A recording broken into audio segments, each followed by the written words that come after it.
এবছর মহালয়ার দিনেই পড়েছে সূর্যগ্রহণ। ভারতীয় সময় অনুযায়ী সূর্যগ্রহণ শুরু হবে রাত 9টা 13 মিনিট এবং গ্রহণ সমাপ্তি হবে ভোর 3টা 17 মিনিট। যদিও এই সূর্যগ্রহণ ভারত ও বাংলাদেশ থেকে দৃশ্য নয়, তবুও এর শুভ ও অশুভ ফল নিয়ে সতর্ক থাকাই ভালো।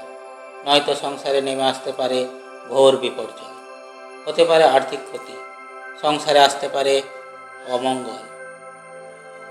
এই বিশেষ তিথিতে কোনো আমিষ আহার একদমই গ্রহণ করবেন না।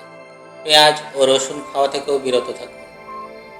এই দিনে কোনো তেতো জিনিস খাবেন না ও রান্না করবেন না, বরং এই দিনে অবশ্যই একটু হলেও মিষ্টিমুখ করুন। এতে সংসারে তিক্ততা দূর হবে ও সৌহার্দ্য বজায় থাকবে। মহালয়ার দিন কলা গাছের থোড় ভুলেও খাবেন না। যেহেতু এই মাসে কলা গাছ পূজনীয়, তাই শুধু মহালয়ার দিনটি নয়, সারা আশ্বিন মাস জুড়েই কলা গাছের থোড় না খাওয়াই উচিত। কোনো পোড়া জিনিস যেমন পোড়া রুটি, বেগুন পোড়া, ভর্তা ইত্যাদি এই দিন খাবেন না। এই দিন ভাত ও রুটি না খাওয়াই ভালো। আর কালো তিল খাবেন না। নেশা জাতীয় দ্রব্য এড়িয়ে চলুন। মহালয়ার দিন খাবারের ক্ষেত্রে এই নিয়মগুলি মানলেই মা দুর্গার আশীর্বাদে আপনি সৌভাগ্য অর্জন করবেন।